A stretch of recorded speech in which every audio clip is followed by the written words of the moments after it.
Barragan 10. Probably the ride of the race, though, was the number 54 wildcard of Brad Anderson on the PR Holmes Honda. He was 24th on the opening lap and then eventually got himself up into 17th position, as you'll see in a moment. My name is Paul Mayland. I'm joined for this first race by Adam Wheeler from OnTrackOffroad.com. Adam, you've just come in. The 15-second board goes up. What's it like out there, temperature-wise? Is it pretty warm? Yeah, it's really stuffy. You know, the people out there are going pretty crazy for me. It's the best atmosphere we've had so far this year.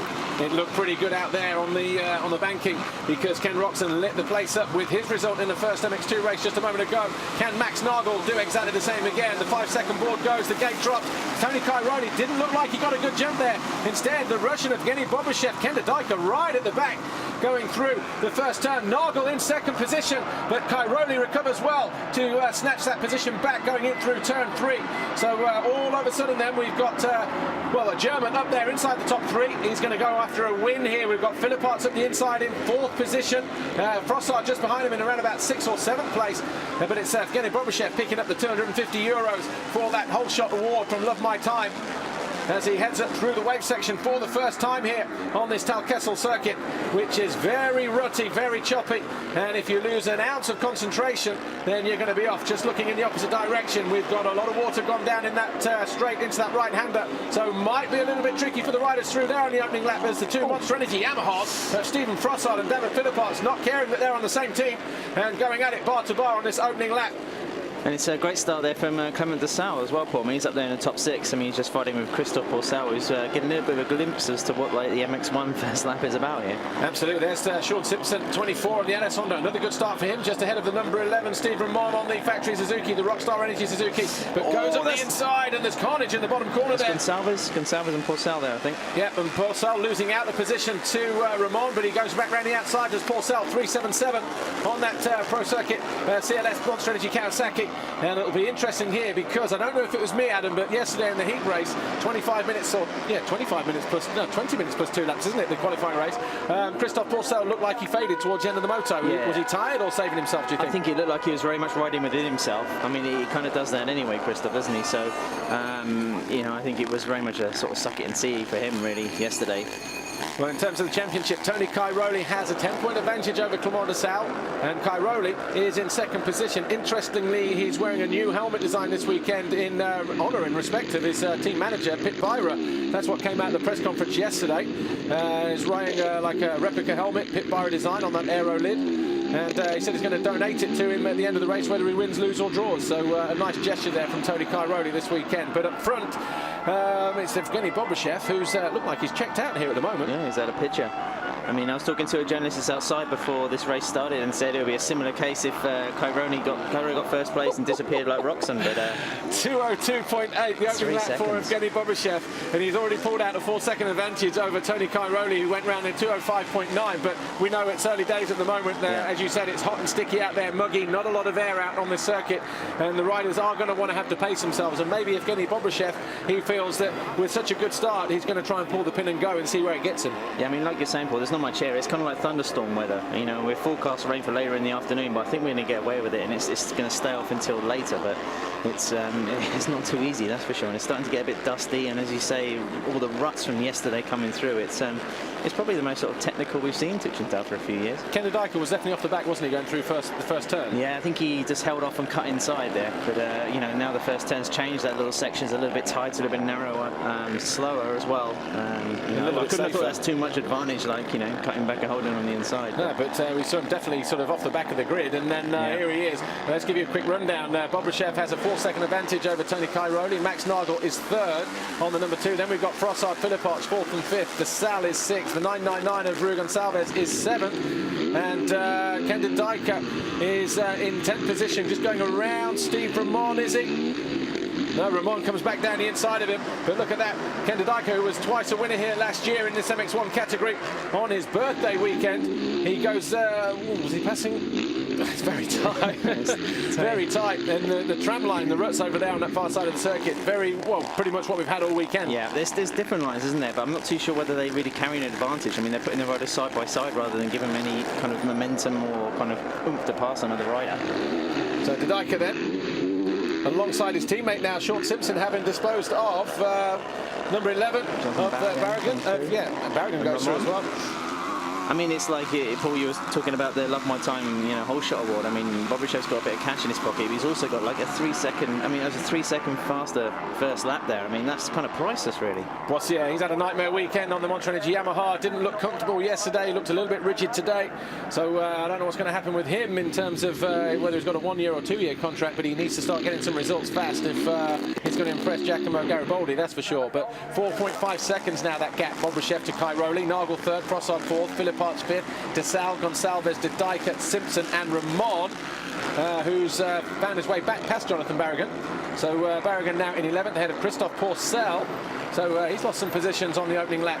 So I don't know what's happened there, but Xavier Borg just behind him in 13th, ahead of Mark Deruvo in 14th, then Guarnieri, Brad Anderson 16th, Tenno Leoc 17th, Martin Barr 18th, Schmidinger 19th, and Matthias Walkner down in 20th. Ken De Dijk just going past Rui Gonçalves for 7th position.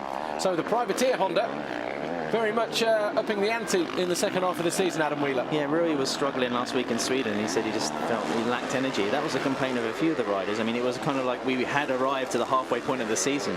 But, he said he felt a bit better this weekend. And Ken, you were talking about 2010. That was a real freak result, wasn't it? Because he just, aced both motos, and then it was like, OK, he's arrived on that Yamaha. Barragan round the outside. He'll have the commanding line down here at the bottom of the hill. But then I think it was the race afterwards where the Dijk crashed in Sweden and then split his elbow open. So that was game over then for the rest of 2010. Yeah. Well, Barragan putting the hard move on Steve Ramon at the bottom of the hill, who thought he could swing around the outside of the Spaniard, but Barragan thought better of it. That's one less rider he's got to pass in the next 29 minutes plus 2 laps. There's someone else has gone down the inside. Was that still Boissier trying to kickstart the Yamaha, I think? Yeah. But we've got just under 29 minutes to go. Bobrishev's lead at the head of the field, 4.5 seconds over Tony Cairoli, our series leader.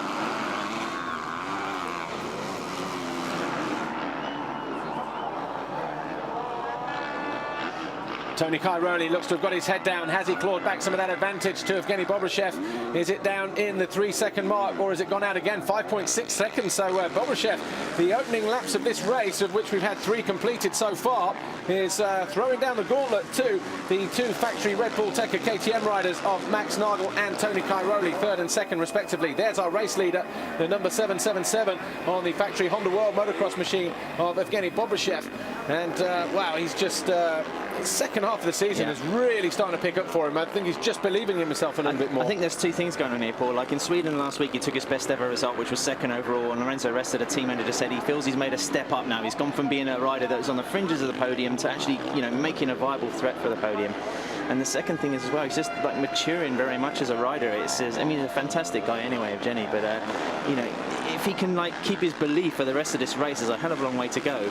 But he could really win this one. It's just whether Tony's going to do another one of his late charges, and whether Jenny's not going to freak out by it a little bit like he did in the qualification heat in Portugal, where he ended up binning it in the most ridiculous crash you've probably ever seen. Well, we know Tony Cairoli, no stranger to winning motos, 82 in his career at the moment in MX1 and MX2, and the situation with Tony Cairoli is, as we look at Boissier just coming back in.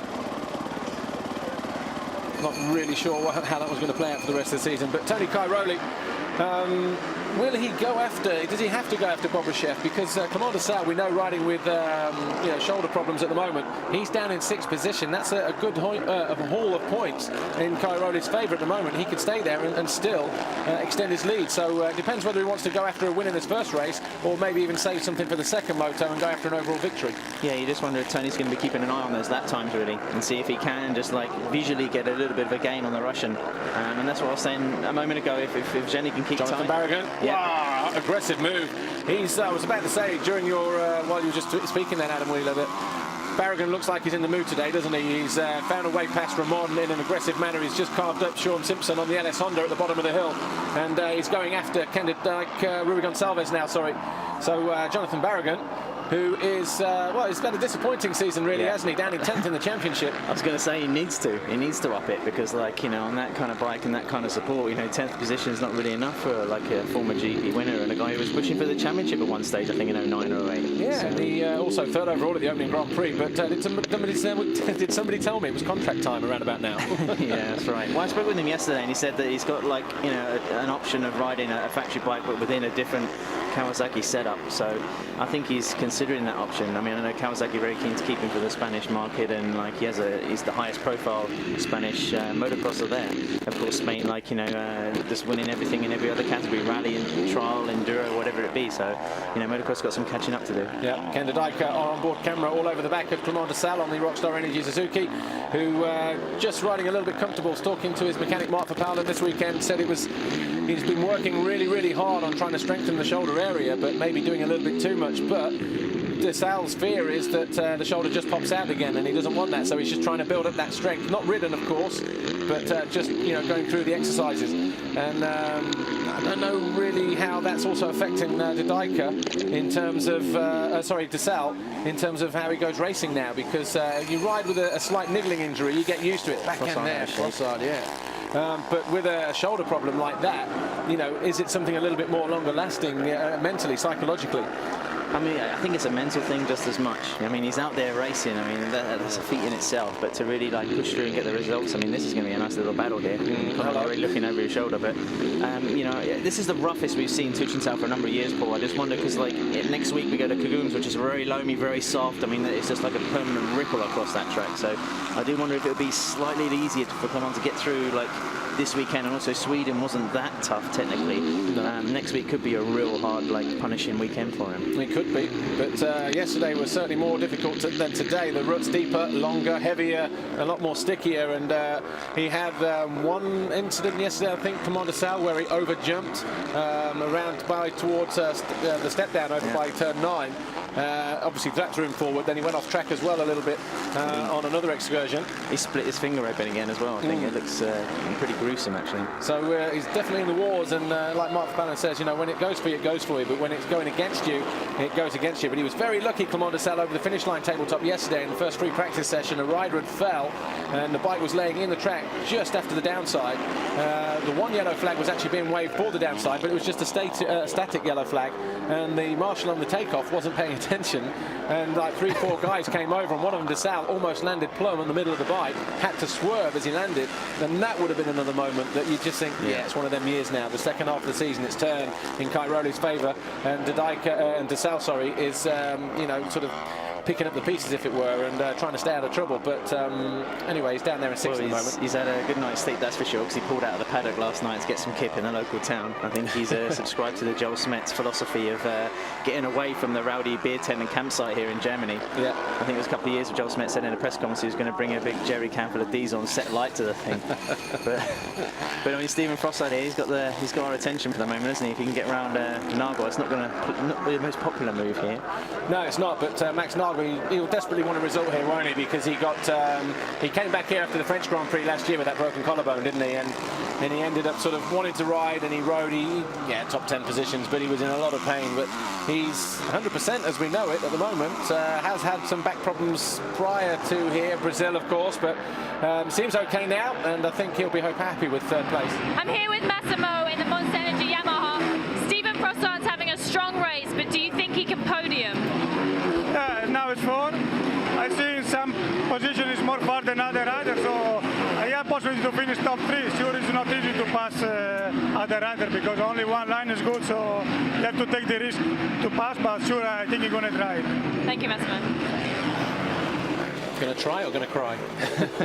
Well, I mean, he doesn't have to worry about behind him. I mean, Philip Arts is like 6 seconds adrift, and then de Sal, you know, under pressure from Dodika is a little bit further behind there. We got a little bit of that procession going on that we had in MX2. I mean, do you think that's really forced by the track, Paul, or is it a little bit kind of, you know, the pace these guys are going is very similar? Yeah, I think the track is actually better today than it was yesterday in terms of where the lines are, and you know, I guess from a physical nature, not as physical in that respect. You know, this was like 20 lines through here yesterday, you know, from inside to the outside. But as you can see, maybe 3 or 4 lines. They're not artificially created as well, like they did in Spain. And then we've got, Paul Sells out. I was just looking down the leaderboard thinking, where's he gone? You know, we're not used to seeing that 377, but he's in the pits. And he started off pretty good, and then obviously he started working his way backwards anyway, didn't he, before that, down to about 11th or 12th position. And yeah, so Paul Sell then doesn't look like his first race back in Europe is going to plan. That's just him all over, isn't it? You can never ever predict him. What's he going to do? A bit like Ken Dodika. Yeah.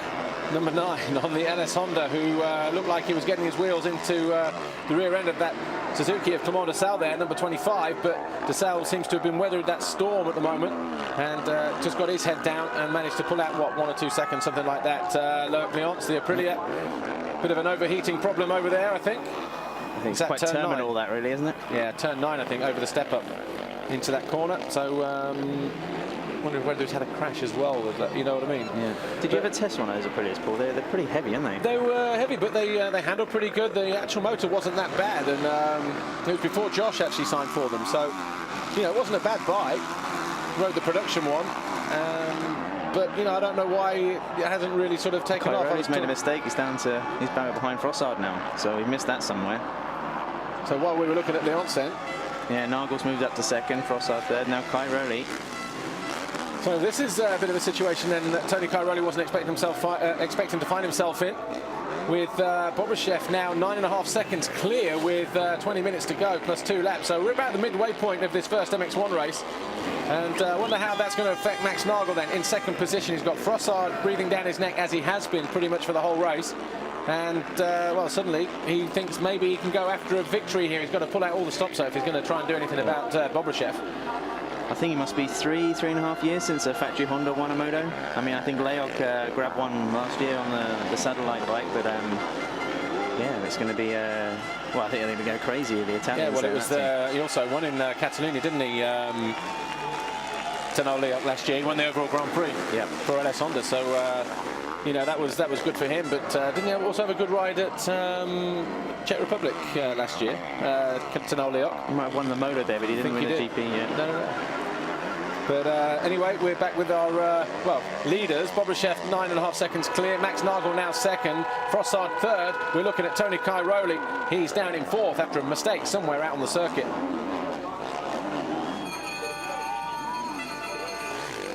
We're going down the pit lane. We're here in KTM and I'm with Stefan Peter. At the moment, you're running second place and fourth place with Nagel and Antonio Cairoli. Is it great to be here to watch your riders? The Germany Grand Prix is basically our home race because we don't have a race in Austria so far. The two guys are in a good position and it takes another 15 minutes. Let's see what's coming out. Thank you, Stefan, very much. Doesn't come to many races, does he? But he certainly picks them. I mean, he must be thrilled with, like, you know, the KTM 1-2 and MX2. But then he's been kind of watching that all year, really, anyway, hasn't he? Yeah, and also there are a lot of KTMs in the grid in the 125 European race as well. So in terms of market share, market value, and everything else, you know, he's the CEO. That's what he's more interested in. And obviously, winning races will sell a few more motorcycles, and it helps, as you say, second and fourth with Nagel and Cairoli. I wonder how Frossard and Cairoli, this situation will pan out though, because championship points, as you say. Frossard only 12 off of Clément Dessau, 22 off of Tony Cairoli, so he'll pull a couple more back if it were to stay like this. But Tony Cairoli will be more to aware than you know, to know what's going on here in this situation. He'll know that that's more points for Stephen Frossard, and I think he'll want to try and find a way back past not only Frossard but also Max Nagel. I'm not saying that Bobryshev is unreachable, 10.2 seconds out front at the moment. I think that's pretty unreachable, Paul. Well, we don't know, do we? I mean, he got tired yesterday riding aggressively, chasing Tony Cairoli in the heat race. He said he was on the limit and he had to back off to finish in second position, but you know, he's going out and pulling out all the stops at the moment in this first race, but that'll be a great result for him if he can go and pick up 25 points in this first race. I mean, what do you think is going to...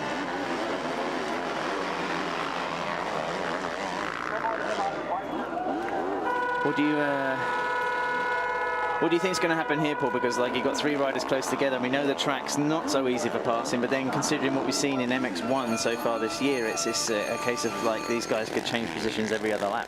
Yeah, they could, and it has been the most open series, hasn't it? You know, you look at, in terms of race winners, we've had 5 different race winners. And in terms of the top 6, only Bobryshev hasn't won a moto in the top 6. So, you know, you look at that, that's Cairoli, Dessau, Frossard, Nagel and Philippart's all the only race winners. That could change today.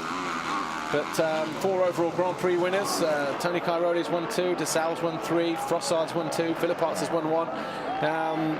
Yeah, it's just been very, very open. Some of it, I think, everybody's pushing at a high level. The circuits have certainly played their part as well. You know, everyone's holding that inside line there at the moment.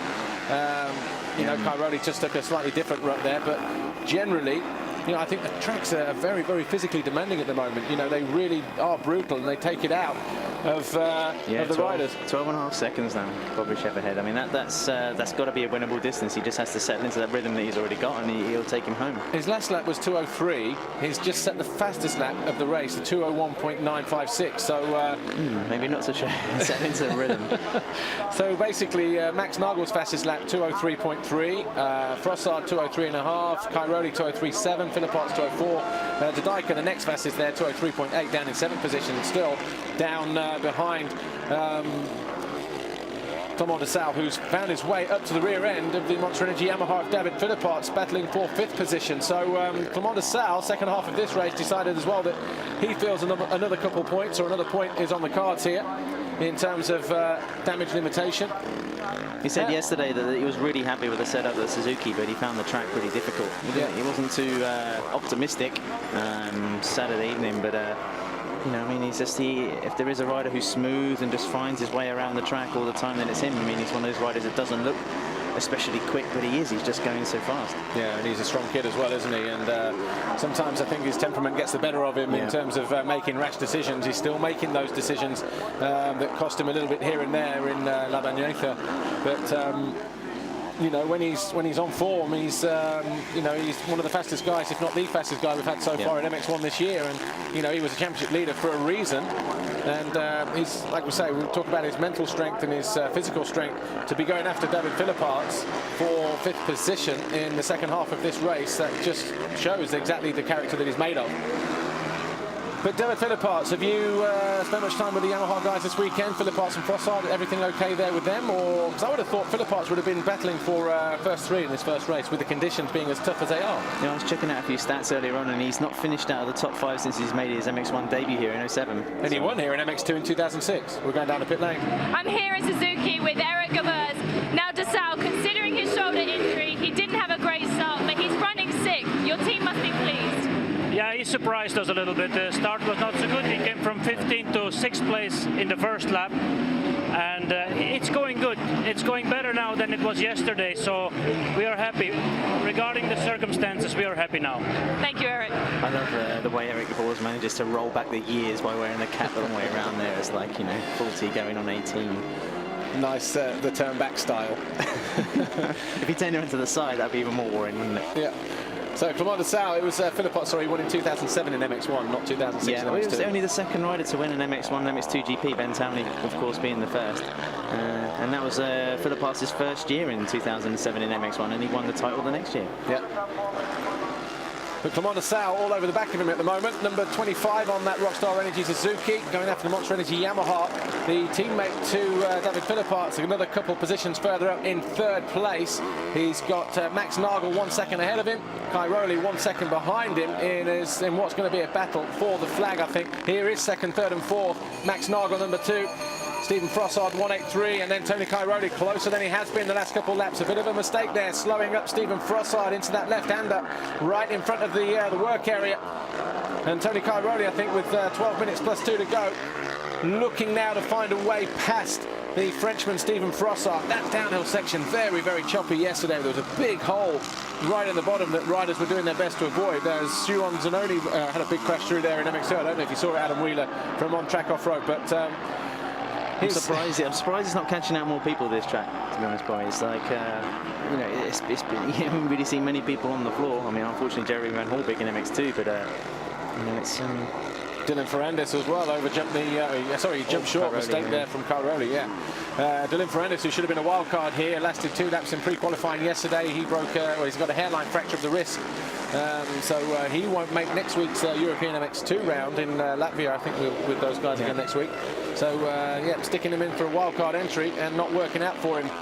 Dylan Ferrandis, although a hairline fracture could maybe be you know, a quick fix situation down the old laser oxygen clinic, but we'll have to wait and see if he has access to one of those. I mean, it's fairly obvious in what we're seeing, but these 3 riders here kind of circulating within half a second of each other. I mean, that means if they keep doing that, then there's going to be no kind of overtaking, because they're just not going to be close enough and not in a position enough to force their way through. I'm just wondering whether Tony Cairoli knows, obviously, that you know, the lead is gone. 13 seconds. Evgeny Bobashev holds that advantage at the moment, but I think he feels that he might have the measure of these two guys. As long as he's within striking distance of Stephen Frossard and Max Nagel, I think, you know, now is the time that he's going to go and do what he normally does, you know. Yes. Because he's knocking all over the back door there of the Yamaha. Yeah. And trying to get cute with the lines as well. Already, you know, using different lines. Going inside, sweeping around, and, you know, I think he's getting ready to find a way through. Nice line there, look at that. Yeah. Not even in the deep rut. He's assessed the situation.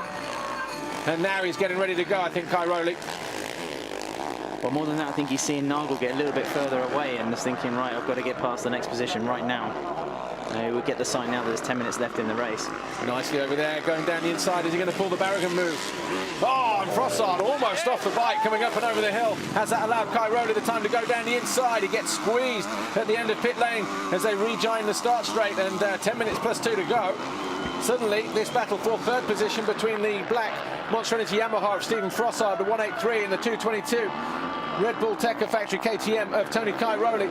They've allowed Max Nagel just to sneak a bit of an advantage over them because he's going away in the opposite direction over a tabletop jump. We've got a back marker just in between these guys here. Can't quite make out the number on that, but it's irrelevant. But Evgeny Bobashev, well, that was 13 seconds a moment ago. That's down to 12.8, so 10 minutes to go. You would expect Bobashev to be in control of that situation, but maybe he's thinking about the bonus and the paycheck and the, and the first win and everything else, and maybe it's going to start to get away from him. If that's the case, then we're going to have a four-way battle for what could be the first step of the podium. I'm sure Honda employees around the world watching this appreciated that comment, Paul. That sight of positive.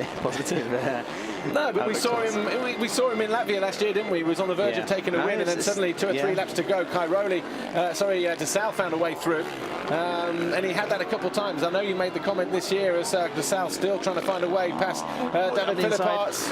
Made it. I think he's done it. So both the Monster Energy Yamahas coming under attack, one from the Suzuki of Clement Desal, the second one, or the leading one, shall we say, Stephen Frossard, coming under attack from Tony Cairoli. Well, Philipparts and Desal really in a tight fight. They did their fastest laps. Cairoli jumping straight. Oh, the back end just swaps around on him. Got the tight inside line here. You watch this. Gets on the power nice and early. He's got commanding line down into this left-hander. Cairoli is about to go through.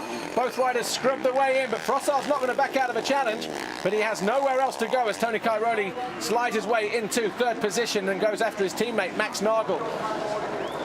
So with 8 plus 2 to go then, Bobashev has a 12.8 second advantage. Nagel second. Cairoli now third.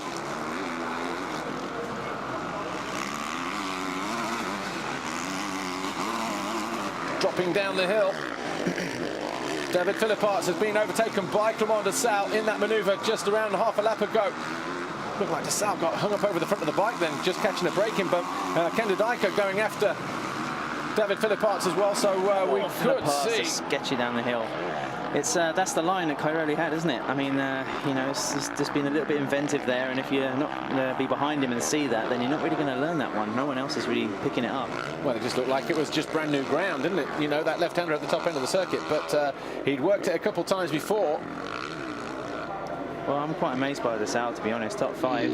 He's got to be happy with that today. Philipparts' bike just braking is just a little bit loose at the back end, isn't it? You know, not getting the power down, and it just doesn't look comfortable. I don't know if that's just the way the circuit is, the physicality. We know he's a strong lad, but look, De Dyker up the inside, lets him through, almost gets his leg ripped off as well, but Philipparts then losing 2 positions in, what, half a lap?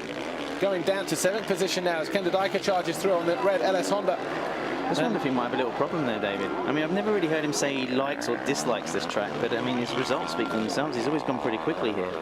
But he's having a look around. He's kind of like, you know, he's not really on the gas, you know. It's yeah, sometimes if you break your rhythm, break your concentration, sometimes it's very difficult to get that back. And then when it's as hot as this is now, you really, where you didn't feel the heat before, you then start to feel it. And, you know, and then when you back off, you're not riding at 100%. And when you're not riding like that, the suspension then not working for you properly. And suddenly you start getting shook to bits, you know, as a result of that. You try everything, you try different things, and it doesn't really work for you. And then you get frustrated, and then you make more mistakes. mistakes because you want to catch the guy ahead of you, you want to stay ahead of the guy behind you, and I think maybe David is just in that mode where it's just a little bit frustrating for him at the moment. I don't know.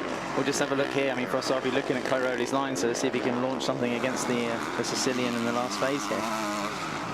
But I mean, Philippas's last lap, even before he was passed, was 2 seconds slower. So it's what's up there with the Italian. Well, Evgeny Bobryshev so far hardly putting a wheel wrong on that Honda World Motocross machine. He lapped 2:04.6, so too, well, half a second quicker. Max Nagel, that gap now down below 12 seconds. It's 11.8. And you just wonder what's going through the mind of Evgeny Bobryshev now as this race draws to a conclusion, shall we say. 11 seconds has gone down a little bit, but he must surely just be into that, you know, end of the race cruise. I guess what he's got to maybe not think about doing is looking across, you know, when he comes over the tabletop in the opposite way and looking across and then seeing a glimpse of an orange KTM from Max Nagel and then maybe a speedy closing in KTM of Tony Cairoli. And I think as long as he just keeps his focus and keeps looking at the board signals, I think he's going to be fine, but you just never know. We're going down to speak to Honda. I'm here in pit lane with Lorenzo Resta. Lorenzo, we've got just 4 or 5 minutes left of the race. Can Bobby keep his cool? I don't know. You know, this guy is not normal, honestly. It's something amazing, but it's absolutely not normal. I cannot believe anymore. I cannot believe anymore. I have losing weight all of 7, 8 minutes, a couple of laps, and we cross everything we have to cross. Well, best of luck and thank you, Lorenzo. Thank you too. I think he'll be struggling to keep control more than his rider. I think he will, but it'll be interesting to see if, of course, we've still got 4 minutes plus 2 to go. If he brings it over the line, you know, what the celebration will be, whether it be a rather sedate one or it will be... I think there might be clothing shed, actually, Paul. It might be, could be quite wild. Max Nagel comes over the Moormile, drops down around the back of pit lane. He's got just under 4 minutes to go, plus 2 laps. He's got Tony Cairoli, who was 4 seconds behind him at the start of that last lap. But we can see there from the flash of orange in the background, Tony Cairoli probably just a little bit closer, although maybe not threatening at the moment. So Max Nagel might... It was 3 seconds on the last lap. See what it is now. There's Nagel, there's Cairoli, and it's down to 2. So Tony Cairoli, well, he won't mind, he won't get all sentimental for Max Nagel's sake, will he? He's not bothered whether Max finishes second, third or first in this overall Grand Prix. As long as he can get a few more points, that's all Tony Cairoli is bothered about. We saw him dispose of Stephen Frossard a couple of 3 laps ago, who's now just dropping back there in the distance. And he's going after his teammate, Max Nagel. And, well, lap time last time around, Cairoli 2:04.4. 2:05.9 for Max Nagel, so considerably quicker. I mean, you'll pick up 4 more. Almost off the bike there, had to stretch the leg. 4 more points over Clement de Sal, who finishes if everybody stays where they are. Frossard as well, chipping a little bit away at de Sal, just keeping in front of him. Bobryshev taking that gap back out to 12.3, so in control of the situation is Bobryshev on the factory Honda at the moment. And, well, this would be a great result for him. We haven't had an overall winner since Vladimir Kavinov in 1980 on the 250 KTM. That was a Russian Grand Prix as well at Kishinev. But in terms of actual race wins by Russians, not entirely sure whether we've had any since then, actually, since 1980. No, and some fresh rumours around in the paddock in the last week or so that there might be a Grand Prix in Russia in the not too distant. So, you know, it's... I did an interview with him a few years ago, and he said, I asked him how the state of Russian motocross was and the national championship and stuff, and you know, he's a real character. And he just said, like, basically some of the tracks, you know, they don't even have a road to get to the track. You know, it's kind of, we just end up in a sort of marshy wilderness, and suddenly it's. So when we talk about infrastructure then for a Grand Prix, we might have to put a road down first. That might be a prerequisite. But no, I think it would be good, you know, if he can have a, you know, if he starts being one of the stars of MX1, you know, Grand Prix racing, then why not have a Russian Grand Prix? You know, if they have the circuit to cope for it. Well, of course, we've seen now anyway over the past few years that, you know, Youthstream are more than willing to go and create circuits elsewhere, like in Brazil, like in Turkey, and you know, and maybe they've got a plot of land earmarked already. with Evgeny Bobrishev's advice. Yeah, he's a good ambassador for the sport and also for Honda. So it's one of those markets, isn't it? And also with the Football World Cup there coming in 2018, you know, there's going to be a view towards the infrastructure being, you know, built up. And Cairoli almost right on the edge now. Great. Yeah, well, bit of speed up the hill. Yeah, Nagel just got the back end out, going up over the step up, just as we saw Kender Dijker closing in on Clément de Sale as well. So we've got a couple battles going on here. Look how deep those ruts are. Go inside, right defensive. You might just get hung up. Saw Frossard just going around the outside a moment ago. It's still the longest route to go, though. So we've got 36 seconds on the clock. There's going to be 2 laps to go, I think, as we come around next time around. Bobryshev still has 11.8 seconds over these two, second and third in the race. Number 2, Max Nagel, 2:22. Tony Cairoli. Frossard is 4th, de Sale is 5th, but he's coming under pressure from the number 9 of Kender Dijker. Then we've got David Philipparts with Rui Gonçalves, Jonathan Barrigan and Steve Ramon down in 10th, ahead of Sean Simpson, David Guarneri, Xavier Borg, Mark de Ruva, Tanel Leoc in 15th, ahead of Brad Anderson on the PAR Honda in 16th, then Gregor Ander, Marcus Schiffer, Schmidinger and Matthias Walkner. Look at that line again from Tony Cairoli. Doesn't use it to such good effect, but you just sense that, nice scrub there, and look at that. He pulls something out of nothing there, does Tony Cairoli. He was a couple bike lengths behind Max Nagel at the end of that straight, but by the time he got to the work area in that left-hander, he found a way through and easily carved his way past his teammate Max Nagel. So Cairoli now up into 2nd position, and that extends his points lead over Clément de Sale, who's just coming under pressure. Again. Yeah, from Big Ken. That's why Cairoli is the world champion, really, isn't it, boys? There's a little bit of creativity, a little bit of an assessment there of the conditions and the way the track's changing. It's good to watch, isn't it? And you mentioned as well that when we had, I think it was Nagel, Frossard, and Cairoli. And you said if they stay like this, it's not really going to be, it's going to be a static result. You know, there's nowhere, they're all within half a second of each other. If you look at the slow-mo again, watch how he scrubs his way here. Look at the difference in height. And he's just hard on the brakes. Got the commanding line down the inside. Nagel would have known he was there. And in the end, offered no resistance. But when they were 3 together, Nagel, Frossard and Cairoli, you could just see Cairoli just hanging back. He was in no rush. He said the lead has gone, but... de Sale's gone from that onboard camera, so he must be behind Kender Dijker now. There he is. The wide shot. And he just bided his time, did Tony Cairoli, and eventually said, right, I've looked at some nice lines here, I've sat back, they're using those inside, that's not really working for me. So, okay, try and carve some new ones. And like you say, Adam, that's why he is a world champion, because of the creativity and the confidence just to go and look for things and not get flustered and beat himself up over it. But what a great ride this guy's had. Evgeny Bobryshev, he's, before, I don't know if you heard the pre-grid interview with Georgia Lindsay, she was talking about the starts, and he said, yeah, you know, if I at least if I can get to the stripe, I'll pick up, you know, another, 250 big ones or whatever. And that was his focus, just to get the whole shot. And then he's just gone, just left everybody else in his wake, really. Just passing MX3 world champion Carlos Campano, who had a crash yesterday, and I think he went to the gate last. So Campano not enjoying his time in MX1, although actually, not too bad really, is it? 17th, but certainly not enjoying Teufenthal, shall we say. We're looking at a bunch of 7s on a bike here, Paul. I just wonder what happened to Christophe Bourcel 377. Are you going to go and ask him, or shall I? I'm not asking him. Then maybe we'll leave it to Team PR. The less I say. But anyway, final lap. Evgeny Bobryshev, he's led each and back in front of the Dijker. Little battle of Belgium going on here. So Bobryshev has led each and every lap of these 18 that he's done so far. Martin Barr just getting hung up there on that proper.com KTM, number 50, wildcard entry for him this weekend. Hasn't been inside the top points in this first moto. But as you said, de Sale found a way back past Kender Dijker. I wonder if it was a mistake, though, because it was when we saw the long shot a moment ago, the previous lap, he had quite a good cushion, didn't he, Kender Dijker? Yeah, and the Dijker done, well, actually on the last lap there at 2:07 for de Sale, so yeah, it must have been a mistake because it was a slower lap from the Suzuki rider.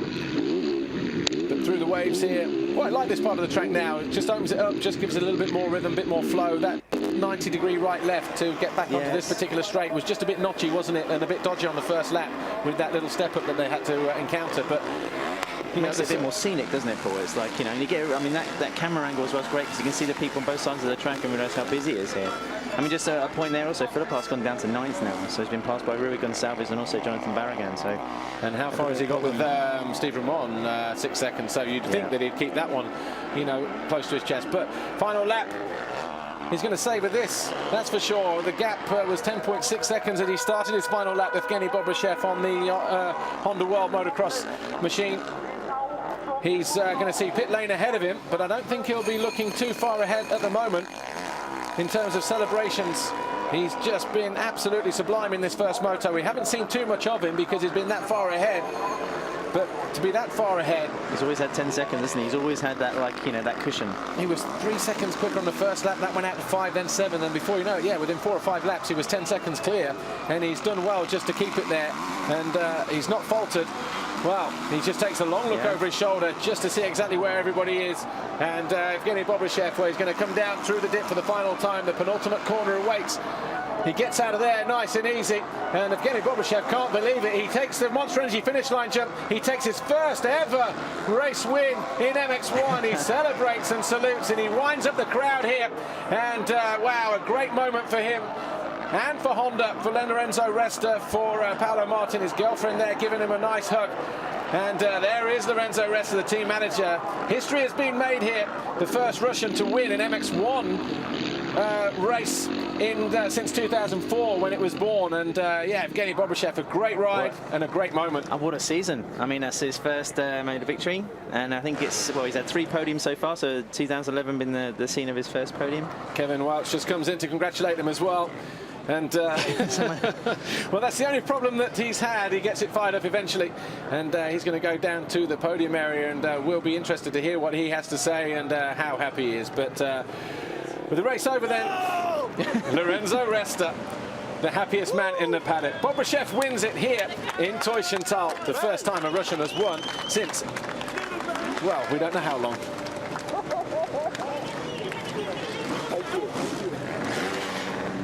This side, the whole shot awards. So, what do we say to that? Evgeny Bobryshev, the happiest man in the paddock. Lorenzo Resta, maybe slightly more so, I don't know. But Cairoli second in the end, from Frossard third, Nagel fourth. It's been quite a while since the Russians made an impact in this area of the country, Paul.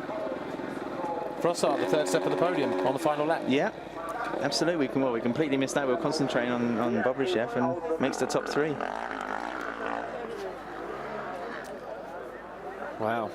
Evgeny Bobryshev, his season just goes from strength to strength, gets better and better, and very, very subdued. Look, it was just a simple celebration. Yeah, he's done it.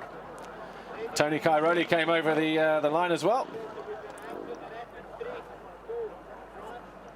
Evgeny Bobryshev, you got the whole shot, Love My Time whole shot award, but you won your first ever GP, Evgeny. Yeah, that's great. I make whole shot until the end. So that's the last time I done this. It was in Russia a couple of months ago. So and at the GP, it's amazing, really good.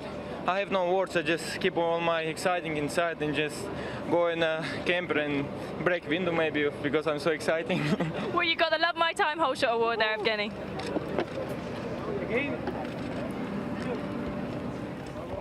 Evgeny Bobryshev wins the first race here at Teushenthal. As we look at a slow-mo of the start, he just pulled the massive hole shot going down into that first right-hander. He pulled the 250 big euros from Love My Time, and then he went on to win the race. My thanks to Adam Wheeler from On Track Off-Road, who's just left our booth to go and get some feedback from what happened from the riders as we go into the second race a little later on. But in a moment, we'll see the official results here from this first race of the MX1 category. And I think we're bringing you that in a couple of seconds, actually.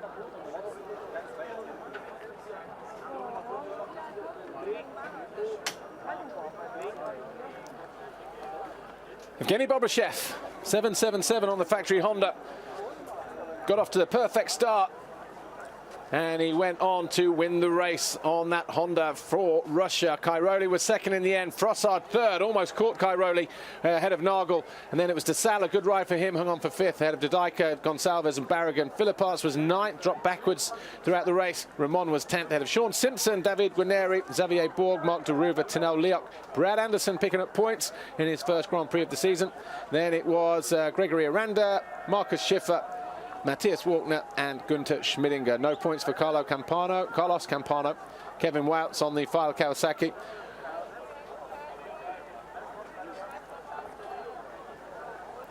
And then you see the rest of the guys down there. Porcel pulled out